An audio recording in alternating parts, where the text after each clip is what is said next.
Alright, hi guys, I'm filming this round 2 because I just learned that my card was almost full, so I had to go through and delete a bunch of stuff. But I'm back. I know that it's been a long time since I filmed a video, but a lot of stuff has been happening in my life, and I can say that for the first time in a really long time, I'm in a really good place. So I'm really excited to share all the good books that I'm reading, all the good books I have been reading and reading now and will be reading soon. So I'll get started with the books that I'm reading now. I'm actually reading 3 books. Normally I try to keep it to 1 typically because I just usually can't keep up with reading too many books. What will happen is 2 will sit by the side while I read one all the way through and then the next one, and then I get back to the other one. But each of these books kind of serves a purpose, especially with like my work, but I'll get into that later. The first book I read, and I consider this kind of the main book that I'm reading right now, is Sapiens, A Brief History of Humankind. I know that this was popular, like really popular a year or so ago, maybe 2, but I'm reading it now. I have this book, which is like the past, and then I have 21 Lessons for the 21st Century, which is like the present, and then Homo Deus, which is about the future. I will be reading those eventually, but right now I'm working on the past. It's kind of an anthropological look at the past, and it's broken up into sections that talk about the cognitive revolution, the agricultural revolution, and like the scientific revolution, all of the big revolutions that shaped our life in the way it is now. I'm going to be taking an anthropology class next semester, so I'm really excited to get to kind of learn about it, and I think that this is about anthropology. I guess I'll learn next semester, but I'm really enjoying it. My first degree was in history, so I love learning about the past, and this goes farther back than most of the classes that I've taken because most of this book takes place in prehistory, so it's really interesting to get to learn about the groundwork of why we are the way we are now and why our society and world is set up the way that it is. So I really enjoy this book. The other book that I'm reading is called Period Power, A Manifesto for the Menstrual Movement, and I'm really excited about that I'm reading this one because after over a decade of having my period, I'm actually learning new things, which is kind of sad because I think that our reproductive education in this country is awful, and so I'm taking it into my own hands to learn more about my body, which I think is an important thing for everyone to do. One reason that I read this book is because I really like reading in the tub, and this book is just too heavy and the pages are too nice that I don't want it to get water damage. This is a nice book, like it's obviously a very beautiful book, but the pages aren't quite so nice as those. Those are like textbook style pages, like the shiny ones. And if it got ruined, it was kind of an expensive book, so I don't want to risk it. This one was not as expensive, so I read it like while I'm in the tub and while I'm at work because I work at a place that things get dirty really easily.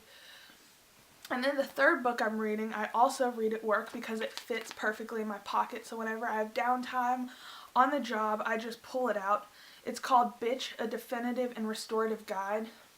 And it pinpoints the hypocrisy and deception of a society that says that they value women but punishes them and denies them equal rights. And by them, I mean us because I'm a woman. And this is very interesting. I'm learning things that I've always kind of known, but I've never thought about in the way that she's saying, which I would recommend this book. Lately, I've really been into, obviously, all 3 of these books are nonfiction, because lately I've been on a nonfiction kick and I've been loving it. And I've also really been enjoying feminist texts lately, so I'm just trying to learn as much as I can, and all 3 of these books are really helping me do that. I'm going to go into the books that I've read recently. I have my Goodreads up, so I have them perfectly, and I'm going to do the books that I read in December. I think that that's a good place to start. The one that I finished right at the beginning of December was called Working Stiff, 2 Years, 262 Bodies, and the Making of a Medical Examiner. This book was absolutely fascinating, especially as someone who wants to go into the medical field. She discusses her work as a medical examiner. She discusses like the bodies and what you do and different ways that people die. She was also one of the medical examiners that worked after 9/11 because she was in DC, or not DC, sorry. She was in New York City at that time. It was kind of like she wasn't still in school. She was a doctor, but she was specializing in being a medical examiner. So she was there and she worked on them, and there's a big section of this book that that's about that, but it's also her life as a doctor and all of the, I guess they're not patients, but all of the bodies that she worked on and the people she worked with. And it is a fascinating read if you like science, if you like medical stuff. And the next one I read after that, I don't have the book itself, but I have the second one. I'm reading the Outlander series. I'm actually going to start the third one once I finish the books that I'm reading now. I have the second one. I lent the first one out to my dad. This series is incredible. I got my dad reading it. I have my friend reading it in a little book club we started, and I have Brock, he's listening to it on an audiobook. I love this series. I absolutely blew through the first 2 books. The only reason I'm not reading the third book now is I accidentally left the book at work overnight and I wanted to start a new book, but I didn't have it with me, so I started the Sapiens book. I love this series. I'm going to start the show when I finish. I think there are 8 books.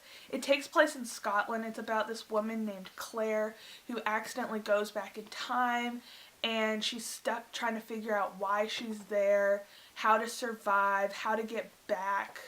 Then she has to decide, like, does she even want to get back? It's a very, very interesting story. It also takes place right before Bonnie Prince Charlie and the failed rebellion in Scotland, which is a real historical event, and it takes place right before that happens. The next book that I read was The Brothers, The Road to an American Tragedy, and this was about the brothers that did the Boston Marathon bombing. This was a great book. Brock got it for me for Christmas. Basically, one of the things that I asked him, I said, we heard about this really interesting tradition in Europe. I'm not sure exactly what country it was in, but basically people gave books on New Year's Eve, people gave books on Christmas Eve, and then they'd get all snuggled up and they'd read them, and we ended up doing that. He got me The Brothers, and he also got me Devil in the White City, which I forgot to bring out here for all the books that I got, but I'll just tell you now that I got that. I got him Fire and Blood, which is a Game of Thrones book, but it's not officially part of the Game of Thrones series. I believe that it's looking back on the Targaryen family. I believe it's the history of the Targaryen family. He loves Game of Thrones, so that was the perfect book for him. But this was the perfect book for me because, like I've said, I've been really into nonfiction lately. It had a very interesting look at the story and at the history of what happened. This is another book that technically I finished in November, but I really loved it, and it goes along with my nonfiction theme. 102 Minutes, The Unforgettable Story of the Fight to Survive Inside the Twin Towers. It's about 9/11, and it goes through the perspective of a bunch of people that were in the buildings, and it also people that were generally involved in that day. I really love that. That's what this book, I would recommend it if you like nonfiction. Sorry, I forgot how to talk. I've also been buying a whole lot of books lately. I have a ton. I'm going to start with the books that I got for Christmas. One of the books that I got was The Brothers and also Devil in the White City. Another book that I got for Christmas, and I believe that this is the only other book that I got for Christmas, was A Treasury of Classic Poetry, and it's one of these beautiful books with the gold pages. It's going to look incredible on my shelves. I also really love poetry, so I can't wait to read it. It's a stunning book. I finished out my collection of the Penguin Russian Classics series. They're the ones in these beautiful, beautiful books. I already have Anna Karenina and Crime and Punishment. No, sorry, I had War and Peace and Crime and Punishment. I got Life and Fate, and I also got Anna Karenina. I also have 2 more on the way, but they haven't arrived yet. They're arriving soon. Here, I can tell you which ones that I did get. I got these, and I also ordered the Classic Austen series, which is also Penguin, which also has really beautiful pages, but those as well have not come in yet. The other 2 books that I got,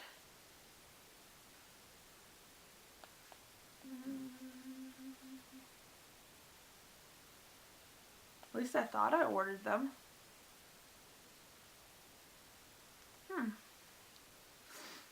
Well, I don't know. Maybe they're not coming in. But I do have these 2, and they are so beautiful. I love these books. Also, the inside pages are really pretty. I will read them. I've read a couple Russian books. I read Notes from the Underground by Dostoevsky, which was awesome, and I want to read more by him. I believe he read Crime and Punishment. That's going to be the first one that I'm probably going to read out of these. But Life and Fate was a book that I'd never heard of, but I did get it because I was completing the series.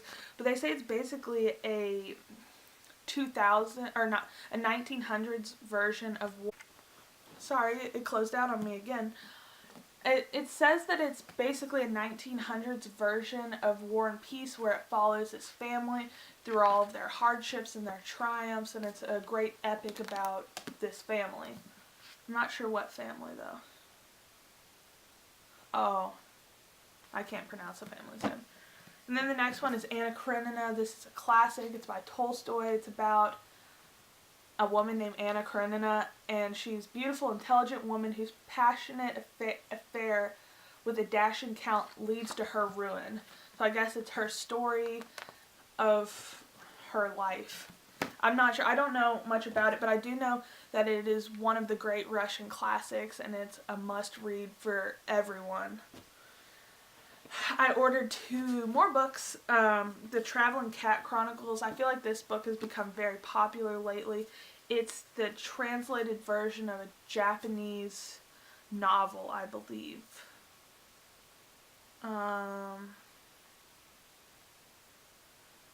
It's the story as told by a cat who is going on a trip with his human. So I think that that's going to be... I have 3 cats. I don't know if you can hear them running around in the background. But anything cat related is my thing. For Christmas, a bunch of people got me cat related gifts, including cat bookends, which I loved. But how pretty is this artwork? If you can see, there are a bunch of cats on there. And then the other one I got is They Were Counted. It's this absolutely beautiful book. It's a Hungarian novel, and it's set in 1914 Hungary. And I'm not sure, I don't know a lot about this book, but I have heard that it is a very, very good book. Sorry I can't tell you more about it. I'll tell you when I finish it. And then the last 3 books I just got at Barnes & Noble the other day. They're all nonfiction, and they're all kind of like social books. My battery's about to die, so I'll do this quickly. The first one is Women in Power. It looks at how women who are trying to pursue power or who are in power are treated unfairly, and that they're held to a higher standard than their male counterparts, and it's looking into that.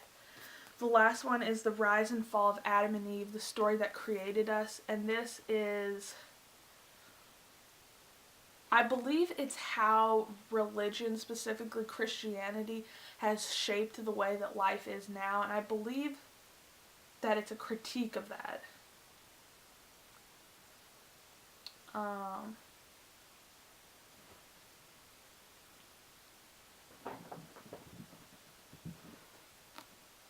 so I'm always, even though I'm not a religious person myself, I am very interested in how religion in general has shaped the way of the world.